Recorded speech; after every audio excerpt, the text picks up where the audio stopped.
Hey everyone, as you're all very well aware, the pandemic sent shockwaves through the commercial real estate market. And here we are, 5 years later, with a bit more perspective. Self-storage and industrial properties got a lift from the pandemic. Retail took a hit, then bounced back stronger. Hotels took it on the chin, but have made steady progress toward peak pre-pandemic performance. Apartments held tough through the pandemic, then they got a big lift as the health crisis ended. But office has been challenged. First by the pandemic, then by changing behavior as many employees continue to work from home, at least on a hybrid basis, which ultimately reduced office space demand. Now, some people watching this video may be thinking, I don't invest in office, and then they tune out. But remember, office space demand strongly influences where people live, where they go shopping, which hotels they stay at when they're traveling on business, where they dine out, and where they play. So office space demand can play a big role in the performance of surrounding commercial real estate. When the pandemic hit, office space demand fell for 5 consecutive quarters, vacating about 180 million square feet. That took the vacancy rate from 12.3% in the first quarter of 2020 to 15.5% in the second quarter of 2021. But the ripples didn't stop there. Over the next 11 quarters, many had negative absorption, pushing the average vacancy rate to a peak of 17.2% in the first quarter of 2024. So has the office market finally turned? Well, you have to peel back the layers and drill deeper. The suburban office market fared better than the urban core as a whole. In the first quarter of 2025, the suburban office vacancy rate was 16%. Comparatively, the central business district vacancy rate now stands at 19.2%. But both urban and suburban office absorption have been positive for the last 4 quarters. Now, as I've mentioned in the past, smaller, newer suburban office properties have fared best. The average vacancy for that segment is 11.2%, while large, older urban office towers have faced the most challenges.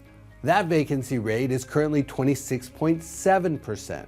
But performance varies greatly on a metro by metro basis. It's a real patchwork across the country. Performance has largely depended on migration patterns and job creation, but state and local policies have also had a significant impact. The Dallas office absorption has been positive for the last 6 quarters. Charlotte space demand has been positive for 5 quarters. New York City, the largest office market in the country, has had 4 quarters of positive absorption, taking the vacancy rate down to 15.3%. That's 250 basis points below the peak vacancy set in the second quarter of 2023. Chicago has been positive for 4 quarters, as have Houston, Miami, Tampa, Orlando, Atlanta, Philadelphia, St. Louis, Sacramento, and the Inland Empire, which, incidentally, has the lowest metro vacancy rate in the country at just 7.9%. But on the other side of the equation, several markets still face headwinds. Oakland has had negative absorption in 10 of the last 12 quarters, and San Francisco's space demand has been negative in 10 of the last 13 quarters, resulting in a current vacancy rate of 27%, the highest in the country. But I do want to point out that the momentum in the Bay Area may be turning the corner. The vacancy rate has nudged lower in each of the last 3 quarters. Meanwhile, Boston still faces headwinds, with negative office space demand running for the last 9 consecutive quarters. So each metro has its own reality. Some markets, like the Inland Empire, Las Vegas, and Miami, have vacancy rates on par with or even below where they were prior to the pandemic. But most markets are still recovering. Looking forward, vacancy is expected to taper further as construction remains limited and we continue to see an increasing trend of employees returning to the office. That said, recession risk has been rising. Historically, when unemployment has risen, office demand has slackened.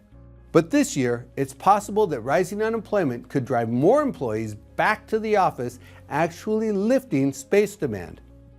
But there's a lot of uncertainty. much will depend on trade policies and the unique characteristics of any impending economic downturn.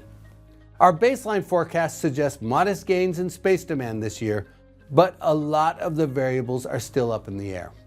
That's just one more reason why investors always need to keep their eyes on the horizon.